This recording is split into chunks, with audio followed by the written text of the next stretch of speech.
അമൃത് Veni hair elixir presents daily news പ്രഭാത വാർത്തകൾ powered by Pulimoottil silks KSFE.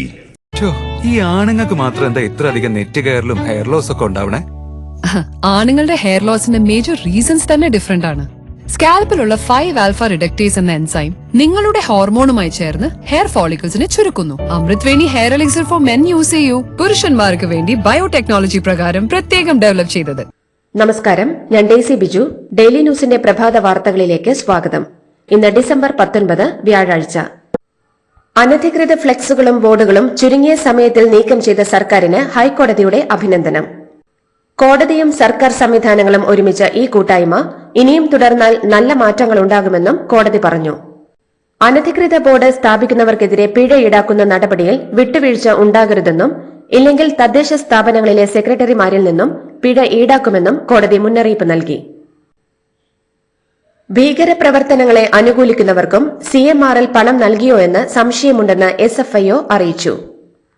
ഇക്കാര്യം അന്വേഷിച്ചു വരികയാണെന്നും ദില്ലി ഹൈക്കോടതിയിൽ കേന്ദ്ര ഏജൻസിയുടെ അഭിഭാഷകൻ പറഞ്ഞു. എക്സാലോജിക് CMRL ദുരൂഹ ഇടപാടിൽ അന്വേഷണം പൂർത്തിയായെന്നും SFIO കോടതിയെ അറിയിച്ചു. കാലിത്തീറ്റ കുംഭകോണ കേസിലെ പോലെയാണ് വ്യാജ ബില്ലുകളുടെ അടിസ്ഥാനത്തിൽ പണം നൽകിയതെന്നും SFIO ഹൈക്കോടതിയിൽ സമർപ്പിച്ച സത്യവാങ്മൂലത്തിൽ വ്യക്തമാക്കുന്നു. കണ്ണൂർ ADM-ആയിരുന്ന നവീൻ ബാബുവിന്റെ മരണവുമായി ബന്ധപ്പെട്ട് അറസ്റ്റ് ചെയ്യപ്പെട്ട ജാമ്യത്തിലിറങ്ങിയ കണ്ണൂർ മുൻ ജില്ലാ പഞ്ചായത്ത് പ്രസിഡന്റ് PP ദിവ്യയ്ക്ക് ജാമ്യവ്യവസ്ഥകളിൽ ഇളവ്. കണ്ണൂർ ജില്ല വിട്ടുപോകുന്നതിന് തടസ്സമില്ലെന്നും ജില്ലാ പഞ്ചായത്ത് യോഗങ്ങളിൽ പങ്കെടുക്കാമെന്നും ഇളവുകളിൽ പറയുന്നു. തിങ്കളാഴ്ചകളിൽ അന്വേഷണ ഉദ്യോഗസ്ഥന് മുൻപിൽ ഹാജരാകണമെന്ന വ്യവസ്ഥയ്ക്കും ഇളവ് നൽകി. തലശ്ശേരി സെഷൻസ് കോടതിയിൽ നൽകിയ അപേക്ഷയിലാണ് ഉത്തരവ് പുറത്തുവന്നിരിക്കുന്നത്. വയനാട് കളക്ടർ DR മേഘശ്രീയുടെ ഫോട്ടോ DP ആക്കി വാട്സാപ്പിലൂടെ വ്യാജന്മാർ പലരോടും പണം ആവശ്യപ്പെട്ടതായി പരാതി. വ്യാജന്മാരെ കണ്ടെത്താനായി ജില്ലാ കളക്ടർ നേരിട്ട് തന്നെ സൈബർ പോലീസിൽ പരാതി നൽകുകയായിരുന്നു. കേസെടുത്ത സൈബർ പോലീസ് അന്വേഷണം ഊർജിതമാക്കി.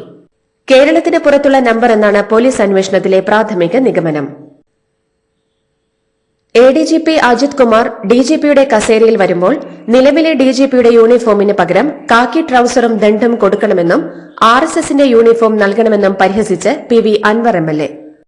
കേരളത്തിലെ ജനങ്ങളെ വെല്ലുവിളിക്കുന്നതാണ് അജിത് കുമാറിന് പ്രമോഷൻ നൽകിക്കൊണ്ടുള്ള മന്ത്രിസഭാ യോഗത്തിലെ തീരുമാനമെന്നും കേരളത്തിൽ ഇത്രയും ക്രിമിനൽ സ്വഭാവമുള്ള ഒരു വ്യക്തി ഒരു കാലത്തും പോലീസിന്റെ ഉന്നതങ്ങളിൽ ഇരുന്നിട്ടില്ലെന്നും അൻവർ വ്യക്തമാക്കി. കോഴിക്കോട് നന്മണ്ടയിൽ 4 പേരെ കടിച്ച തെരുവ് നായ്ക്ക് പേവിഷബാധ സ്ഥിരീകരിച്ചു. നന്മണ്ടയിലെ മരക്കാട്ട് മുക്കിലാണ് നായ നാട്ടുകാരെ ആക്രമിച്ചത്. പേവിഷബാധ സ്ഥിരീകരിച്ചതിനാൽ ജനങ്ങൾ ജാഗ്രത പുലർത്തണമെന്ന് പഞ്ചായത്ത് അധികൃതർ അറിയിച്ചു. നായയെ ചത്ത നിലയിൽ കഴിഞ്ഞ ദിവസം വൈകിട്ടോടെ കണ്ടെത്തിയിരുന്നു. കളമശ്ശേരി സഹകരണ മെഡിക്കൽ കോളേജിൽ താൽക്കാലിക ജീവനക്കാരായി പ്രവേശിച്ച ഒരു ഡോക്ടറെയും 38 നഴ്സുമാരെയും സർക്കാർ സർവീസിൽ സ്ഥിരപ്പെടുത്താൻ സുപ്രീം കോടതിയുടെ ഉത്തരവ്. 2024 ഡിസംബർ 15 ഇവരെ സർക്കാർ സർവീസിൽ സ്ഥിരപ്പെടുത്തി ഉത്തരവിറക്കാൻ സംസ്ഥാന സർക്കാരിനോട് സുപ്രീം കോടതി നിർദ്ദേശിച്ചു. SSLC ക്രിസ്മസ് പരീക്ഷയുടെ ഇന്നലത്തെ ചോദ്യപേപ്പറും ചോർന്നെന്ന ആരോപണവുമായി KSU. ഇന്നലെ നടന്ന SSLC കെമിസ്ട്രി പരീക്ഷയുടെ ചോദ്യങ്ങളിൽ ഭൂരിഭാഗവും MS സൊല്യൂഷൻസ് പ്രവചിച്ച മേഖലയിൽ നിന്നാണെന്നാണ് KSUവിന്റെ ആരോപണം. 32 ചോദ്യങ്ങൾ വന്നത് ഇന്നലെ യൂട്യൂബ് ചാനലിൽ പരാമർശിച്ച മേഖലയിൽ നിന്നാണെന്ന് KSU കോഴിക്കോട് ജില്ലാ പ്രസിഡന്റ് VT സൂരജ് ആരോപിച്ചു. കണ്ണൂരിൽ വീണ്ടും MPOX സ്ഥിരീകരിച്ചു. പരിയാരത്ത് ചികിത്സയിലുണ്ടായിരുന്ന ആൾക്കാണ് രോഗം സ്ഥിരീകരിച്ചത്. തലശ്ശേരി സ്വദേശിയുടെ രക്തസാമ്പിൾ കഴിഞ്ഞ ദിവസം പരിശോധനയ്ക്ക് അയച്ചിരുന്നു. ഇയാളുടെ ആരോഗ്യനില തൃപ്തികരമാണ്. MPOX രോഗികളുമായി സമ്പർക്കത്തിൽ വന്നവർക്ക് രോഗലക്ഷണങ്ങളുണ്ടെങ്കിൽ ആരോഗ്യവകുപ്പിനെ വിവരം അറിയിക്കണമെന്ന് ആരോഗ്യവകുപ്പ് മന്ത്രി വീണ ജോർജ് വ്യക്തമാക്കി. ആലപ്പുഴ ജില്ലാ വനിതാ ശിശു ആശുപത്രിയിലെ പ്രസവ ചികിത്സയിലെ പിഴവ് കാരണം ഗുരുതര വൈകല്യങ്ങളോടെ നവജാത ശിശു ജനിച്ച സംഭവത്തിൽ സർക്കാർ പ്രഖ്യാപിച്ച അന്വേഷണ റിപ്പോർട്ട് പുറത്തുവിടണമെന്ന് AICC general secretary KC Venugopal MP. കുഞ്ഞിന്റെ സൌജന്യ ചികിത്സ സർക്കാർ ഏറ്റെടുക്കാൻ തയ്യാറാകുന്നില്ലെങ്കിൽ പൊതുജന സഹായത്തോടെ അത് ഏറ്റെടുക്കേണ്ടി വരുമെന്ന് ചൂണ്ടിക്കാട്ടി KC വേണുഗോപാൽ ആരോഗ്യമന്ത്രിക്ക് കത്തു നൽകി. ചികിത്സാ പിഴവിലൂടെ കുഞ്ഞിന് വൈകല്യമുണ്ടായതിന് പിന്നാലെ തുടർ ചികിത്സകൾ സൌജന്യമായി നൽകുമെന്ന് ആരോഗ്യമന്ത്രി ഉറപ്പു നൽകിയിരുന്ന കുഞ്ഞിന്റെ തുടർ ചികിത്സയ്ക്ക് ഈടാക്കിയ പണം ആശുപത്രി അധികൃതർ തിരിച്ചു നൽകി. ആലപ്പുഴ മെഡിക്കൽ കോളേജ് ആശുപത്രിയിലെ വിവിധ പരിശോധനകൾക്കാണ് രക്ഷിതാക്കളിൽ നിന്ന് പണം ഈടാക്കിയത്. തുടർ ചികിത്സകൾ സൌജന്യമായി നൽകുമെന്ന് ആരോഗ്യമന്ത്രി നൽകിയ ഉറപ്പ് ലംഘിച്ചതോടെ കുടുംബം സമരത്തിലേക്ക് കടക്കുമെന്ന് പ്രഖ്യാപിച്ചിരുന്നു. ഇതിന് പിന്നാലെയാണ് പണം തിരികെ നൽകാൻ ആരോഗ്യവകുപ്പ് തീരുമാനിച്ചത്. കെ.സി. വേണുഗോപാൽ MP അടക്കം വിഷയത്തിൽ ഇടപെട്ടിരുന്നു.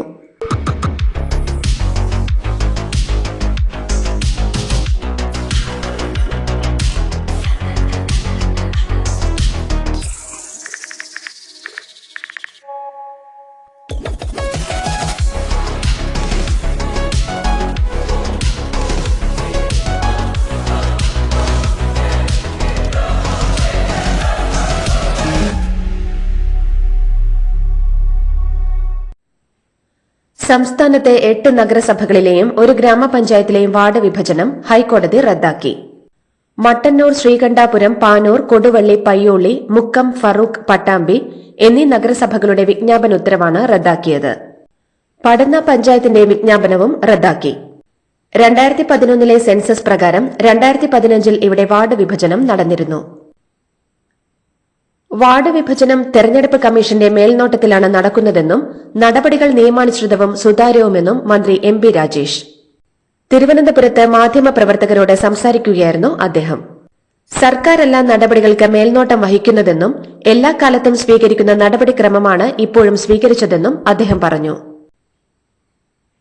ആശുപത്രി മാലിന്യങ്ങൾ തമിഴ്നാട്ടിൽ തള്ളുന്നതിൽ കേരളത്തിനെതിരെ രൂക്ഷ വിമർശനവുമായി ദേശീയ ഹരിത ട്രൈബ്യൂണൽ. കേരള മലിനീകരണ നിയന്ത്രണ ബോർഡിലെ ഉദ്യോഗസ്ഥർ നേരിട്ട് കോടതിയിൽ ഹാജരാകണമെന്ന് കോടതി നിർദ്ദേശിച്ചു. വിഷയത്തിൽ ഹരിത ട്രൈബ്യൂണൽ ചെന്നൈ ബെഞ്ച് കേസെടുക്കും. ആരോപണ വിധേയനായ അസിസ്റ്റന്റ് കമാൻഡന്റിന് DGPയുടെ ബാഡ്ജ് ഓഫ് ഓണർ. SOGയിലെ അസിസ്റ്റന്റ് കമാൻഡന്റ് അജിത് K.S.നാണ് DGPയുടെ ബാഡ്ജ് ഓഫ് ഓണർ. 2023 പോലീസിൽ മികച്ച സേവനം നടത്തിയവർക്കുള്ള പട്ടികയാണ് ഇന്നലെ പോലീസ് ആസ്ഥാനത്ത് നിന്നും പുറത്തിറങ്ങിയത്. ആരോപണങ്ങൾ വരുന്നതിന് മുൻപുള്ള പ്രവർത്തനങ്ങൾ പരിഗണിച്ച് നേരത്തെ പട്ടിക തയ്യാറാക്കിയതെന്നാണ് പോലീസ് ആസ്ഥാനത്തിന്റെ വിശദീകരണം. വിഴിഞ്ഞം അന്താരാഷ്ട്ര തുറമുഖത്തിന് പുതിയ ലൊക്കേഷൻ കോഡ് അനുവദിച്ചതായി തുറമുഖ വകുപ്പ് മന്ത്രി VN വാസവൻ അറിയിച്ചു. ഇന്ത്യയുടെയും തിരുവനന്തപുരം ജില്ലയുടെയും ചുരുക്കെഴുത്ത് ചേർത്ത് INTRV01 എന്നതാണ് വിഴിഞ്ഞം തുറമുഖത്തിന്റെ പുതിയ ലൊക്കേഷൻ കോഡ്. 2024 കേന്ദ്ര സാഹിത്യ അക്കാദമി പുരസ്കാരം K. ജയകുമാറിന്. പിങ്കള കേശിനി എന്ന കവിതാ സമാഹാരത്തിനാണ് പുരസ്കാരം. മുൻ ചീഫ് സെക്രട്ടറി കൂടിയായ K. ജയകുമാർ ഗാനരചയിതാവ്, വിവർത്തകൻ, ചിത്രകാരൻ, തിരക്കഥാകൃത്ത് എന്നീ നിലകളിൽ ശ്രദ്ധേയനാണ്. കണ്ണൂർ ചക്കരക്കല്ലിലെ കോൺഗ്രസിന്റെ നിയന്ത്രണത്തിലുള്ള സഹകരണ സൊസൈറ്റിയിൽ കോടികളുടെ ക്രമക്കേട് കണ്ടെത്തി. 4 കോടിയോളം രൂപയുടെ തിരിമറിയാണ് ജില്ലാ ബിൽഡിംഗ് മെറ്റീരിയൽസ് കോ ഓപ്പറേറ്റീവ് സൊസൈറ്റിയിൽ സഹകരണ വകുപ്പ് കണ്ടെത്തിയത്. നിക്ഷേപകർക്ക് പണം തിരികെ നൽകാനാകാതെ പ്രതിസന്ധിയിലാണ് സ്ഥാപനം. ചെറിയ പാക്കറ്റിൽ വിൽക്കുന്ന വെളിച്ചെണ്ണയെ ഭക്ഷ്യ എണ്ണയായി കണക്കാക്കണമെന്ന് സുപ്രീം കോടതി. ഇതോടെ ചെറിയ പാക്കിൽ വിൽക്കുന്ന വെളിച്ചെണ്ണയുടെ GST 5% chief justice Sanjiv Khanna അധ്യക്ഷനായ ബെഞ്ചിന്റേതാണ് ഉത്തരവ്. ലോക കേരള സഭയ്ക്ക് എന്ത് റിസൾട്ടാണ് ഉണ്ടാക്കാൻ കഴിഞ്ഞതെന്നും ലോക കേരള സഭയേക്കാൾ ഫലപ്രദമായ പ്രവർത്തനം KMCC നടത്തുന്നുണ്ടെന്നും മുസ്ലിം ലീഗ് അഖിലേന്ത്യാ ജനറൽ സെക്രട്ടറി PK കുഞ്ഞാലിക്കുട്ടി. നിലവിൽ വന്നിട്ട് വർഷങ്ങളായിട്ടും കാര്യമായ പ്രവർത്തനം നടത്താൻ ലോക കേരള സഭയ്ക്കായിട്ടില്ലെന്നും അദ്ദേഹം പറഞ്ഞു. ശ്രീചിത്ര ഇൻസ്റ്റിറ്റ്യൂട്ട് ഭരണസമിതിയിലേക്കുള്ള നിയമനത്തിൽ തർക്കങ്ങളില്ലെന്ന് ET മുഹമ്മദ് ബഷീർ MP. സമവായത്തിലാണ് നടപടികൾ പൂർത്തിയായത്. കോൺഗ്രസിന്റെ സീറ്റിൽ ലീഗ് അവകാശവാദം ഉന്നയിച്ച് ഭരണസമിതിയിലെത്തിയെന്ന ആക്ഷേപത്തോട് പ്രതികരിക്കുകയായിരുന്നു ET മുഹമ്മദ് ബഷീർ. ആദിവാസി യുവാവിനെ റോഡിലൂടെ വലിച്ചിഴച്ച സംഭവത്തിൽ ഒളിവിലായിരുന്ന പ്രതികളായ നബീൽ, വിഷ്ണു എന്നിവരെ പോലീസ് കോഴിക്കോട് നിന്നും പിടികൂടി. ഇവർക്കെതിരെ പട്ടികജാതി അതിക്രമ നിരോധന നിയമപ്രകാരം കേസ് ചുമത്തും. വധശ്രമ കുറ്റവും ചുമത്തും. കേസിൽ ഹർഷിദ്, അഭിരാം എന്നിവരെ കഴിഞ്ഞ ദിവസം അറസ്റ്റ് ചെയ്തിരുന്നു. യൂണിവേഴ്സിറ്റി കോളേജിലെ ഭിന്നശേഷി വിദ്യാർത്ഥിയെ ആക്രമിച്ച കേസിലെ പ്രതികളായ SFI പ്രവർത്തകരുടെ മുൻകൂർ ജാമ്യാപേക്ഷ തിരുവനന്തപുരം 6ാം അഡീഷണൽ സെഷൻസ് കോടതി തള്ളി. 1ാം പ്രതി അമൽ, 2ാം പ്രതി മിഥുൻ, 3ാം പ്രതി അലൻ, 4ാം പ്രതി വിധു എന്നീ പ്രതികളുടെ മുൻകൂർ ജാമ്യാപേക്ഷയിലാണ് വിധി. ഇത്തരം കേസുകളിൽ മുൻകൂർ ജാമ്യം അനുവദിച്ചാൽ അത് സമൂഹത്തിൽ തെറ്റായ സന്ദേശം നൽകുമെന്ന കാരണം ചൂണ്ടിക്കാട്ടിയാണ് തള്ളിയത്.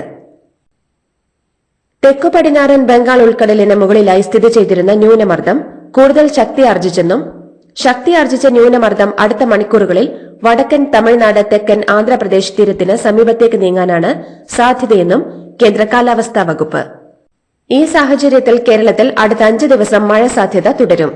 കേരളത്തിൽ പൊതുവെ ഒറ്റപ്പെട്ട നേരിയ മഴയ്ക്കാണ് സാധ്യതയെന്നും കാലാവസ്ഥാ പ്രവചനമുണ്ട്. മോൾക്ക് ബർത്ത്ഡേ ഗിഫ്റ്റ് വാങ്ങണ്ടേ? ഷോപ്പിൽ കൊണ്ടുപോയി ഇഷ്ടമുള്ളത് വാങ്ങിക്കൊടുക്കാം. അപ്പൊ ഏട്ടൻ വരുന്നുണ്ടോ? ഗിഫ്റ്റ് കാർഡ് വരും. അതെ, ഓരോ ചിട്ടിയിലും ഒരാൾക്ക് 5000 രൂപയുടെ ഗിഫ്റ്റ് കാർഡ് സമ്മാനം. മെഗാ സമ്മാനമാണെങ്കിലോ പുതുപുത്തൻ ബെൻസ് കാർ. 2ാം സമ്മാനം ഇന്നോവ ക്രിസ്റ്റ, അതും 17 ഇത്തവണ സമ്മാനങ്ങളുടെ നക്ഷത്ര തിളക്കവുമായി KSFE ഗാലക്സി ചിട്ടികൾ. നാവികസേനയുടെ ബോട്ട് യാത്രാ ബോട്ടിലിടിച്ച് മുംബൈയിൽ 13 മരണം. 110 യാത്രക്കാരുമായി എലഫന്റ് കേവിലേക്ക് പോയ ബോട്ടാണ് അപകടത്തിൽപ്പെട്ടത്. മരിച്ചവരിൽ ഒരാൾ നാവികസേന ഉദ്യോഗസ്ഥനാണ്. നാവികസേനയുടെ സ്പീഡ് ബോട്ട് നിയന്ത്രണം തെറ്റുവന്ന് യാത്രാ ബോട്ടിൽ ഇടിക്കുകയായിരുന്നു. ഒരു രാജ്യം ഒരു തെരഞ്ഞെടുപ്പ് ബില്ല് പരിശോധിക്കാനായുള്ള 21 അംഗങ്ങൾ ലോക്സഭയിൽ നിന്നും 10 പേർ രാജ്യസഭയിൽ നിന്നുമുള്ള സംയുക്ത പാർലമെന്ററി സമിതി രൂപീകരിച്ചു. BJP MP-യായ PP ചൌധരിയാണ് സമിതിയുടെ ചെയർമാൻ. വയനാട് MP പ്രിയങ്ക ഗാന്ധിയും സമിതിയിൽ അംഗമാണ്. ഒരു രാജ്യം ഒറ്റ തെരഞ്ഞെടുപ്പ് ബിൽ അവതരിപ്പിച്ച ദിവസം ലോക്സഭയിൽ ഹാജരാകാതിരുന്നവരിൽ BJPയിൽ നിന്ന് കേന്ദ്രമന്ത്രി നിതിൻ ഗഡ്കരി, ജ്യോതിരാദിത്യ സിന്ധ്യ, ഗിരിരാജ് സിംഗ് തുടങ്ങിയ പ്രമുഖരും. ഹാജരാകാതിരുന്ന 20 BJP അംഗങ്ങൾക്ക് കാരണം കാണിക്കൽ നോട്ടീസ് നൽകിയിട്ടുണ്ട്. ദില്ലി കലാപ ഗൂഢാലോചന കേസിൽ JNU മുൻ വിദ്യാർത്ഥി നേതാവ് ഉമൽ ഖാലിദിന് ഇടക്കാല ജാമ്യം അനുവദിച്ച് ദില്ലി ഹൈക്കോടതി. ബന്ധുവിന്റെ വിവാഹത്തിൽ പങ്കെടുക്കാൻ 7 ദിവസത്തെ ജാമ്യമാണ് അനുവദിച്ചത്. സെപ്റ്റംബർ 13 ഉമർ ഖാലിദ് അറസ്റ്റിലാവുന്നത്. 4 വർഷവും 3 മാസത്തിനും ശേഷമാണ് ഉമർ ഖാലിദിന് ജാമ്യം ലഭിക്കുന്നത്. തെലങ്കാന മുഖ്യമന്ത്രി രേവന്ത് റെഡ്ഡിയെ സാമൂഹിക മാധ്യമങ്ങളിലൂടെ അധിക്ഷേപിച്ചെന്ന പരാതിയിന്മേൽ അല്ലു അർജുൻ ആരാധകർക്കെതിരെ കേസെടുത്ത് ഹൈദരാബാദ് പോലീസ്. ഹൈദരാബാദ് സ്വദേശിയായ രാജ്കുമാർ നൽകിയ പരാതിയിലാണ് കേസെടുത്തത്. അല്ലു അർജുന്റെ അറസ്റ്റിന് പിന്നാലെയായിരുന്നു അധിക്ഷേപ പോസ്റ്റുകൾ. ഭരണഘടനാ ശില്പി BR അംബേദ്കറെ ആഭ്യന്തരമന്ത്രി അമിത്ഷാ അവഹേളിച്ചെന്ന് പ്രതിപക്ഷ ആരോപണം. അംബേദ്കർ എന്ന് പറയുന്നത് ഇപ്പോൾ ഒരു ഫാഷനായി മാറിയിരിക്കുന്നുവെന്നും ഇങ്ങനെ പറയുന്നതിന് പകരം ദൈവത്തിന്റെ പേര് എത്ര തവണ പറഞ്ഞിരുന്നെങ്കിൽ അവർക്ക് സ്വർഗത്തിൽ ഇടം ലഭിക്കുമായിരുന്നു എന്നുമാണ് രാജ്യസഭയിൽ ഭരണഘടനയുടെ മഹത്തായ 75 വർഷങ്ങൾ ചർച്ചയ്ക്ക് മറുപടി പറയവേ അമിത്ഷാ വിവാദ പരാമർശം നടത്തിയത്. അംബേദ്കറെ അപമാനിച്ചെന്ന ആരോപണത്തെ തള്ളി കേന്ദ്ര ആഭ്യന്തരമന്ത്രി അമിത്ഷാ. കോൺഗ്രസ് തന്റെ വാക്കുകൾ വളച്ചൊടിച്ചെന്നും ലോക്സഭയിലെ ചർച്ചകളിൽ വിവിധ അഭിപ്രായങ്ങൾ ഉണ്ടാകുക സ്വാഭാവികമാണെന്നും BJP ഭരണഘടനയെ അംഗീകരിച്ച് മുന്നോട്ടു പോകുന്ന പാർട്ടിയാണെന്നും അമിത്ഷാ വ്യക്തമാക്കി. കോൺഗ്രസ് അംബേദ്കർ വിരോധി പാർട്ടിയാണെന്നും അടിയന്തരാവസ്ഥ പ്രഖ്യാപിച്ച് അപമാനിച്ചത് കോൺഗ്രസ് ആണെന്നും ആരോപണത്തെ നിയമപരമായി നേരിടുന്നതിന് സാധ്യത തേടുമെന്നും അമിത്ഷാ പറഞ്ഞു. ഭരണഘടനാ ശില്പി BR അംബേദ്കറെ ആഭ്യന്തരമന്ത്രി അമിത്ഷാ അവഹേളിച്ചെന്ന പ്രതിപക്ഷാരോപണം പ്രതിരോധിക്കാൻ പ്രധാനമന്ത്രി നരേന്ദ്രമോദിയും. വിദ്വേഷ നുണകൾക്ക് അവരുടെ വർഷങ്ങളുടെ ദുഷ്പ്രവൃത്തികൾ മറയ്ക്കാൻ കഴിയുമെന്ന തെറ്റിദ്ധാരണയാണ് കോൺഗ്രസിനെന്നും ആളുകൾക്ക് സത്യം അറിയാമെന്ന് പറഞ്ഞുകൊണ്ട് അമിത്ഷാ നടത്തിയ പരാമർശത്തിന് വീഡിയോ അടക്കം പങ്കുവച്ചായിരുന്നു പ്രതിരോധം. ഫിഫ ഇന്റർ കോണ്ടിനെന്റൽ കപ്പ് പ്രഥമ കിരീടം റയൽ മാഡ്രിഡിന്. ഖത്തറിലെ ലുസൈൽ സ്റ്റേഡിയത്തിൽ നടന്ന ഫൈനലിൽ മെക്സിക്കൻ ക്ലബ്ബ് പച്ചുകയെ 3-0 പരാജയപ്പെടുത്തിയാണ് റയൽ ജേതാക്കളായത്. റയലിന് വേണ്ടി Kylian Mbappe, Rodrigo, Vinicius junior എന്നിവർ ഓരോ ഗോളുകൾ വീതം നേടി. ഇതോടുകൂടി ഡെയിലി ന്യൂസിന്റെ ഇന്നത്തെ പ്രഭാത വാർത്തകൾ സമാപിക്കുന്നു. ഡെയിലി ന്യൂസിന് വേണ്ടി വാർത്തകൾ വായിച്ചത് ഡെയ്സി ബിജു. ഡെയിലി ന്യൂസ് ലൈവ്.in വാർത്തകൾ വിരൽ തുമ്പിൽ.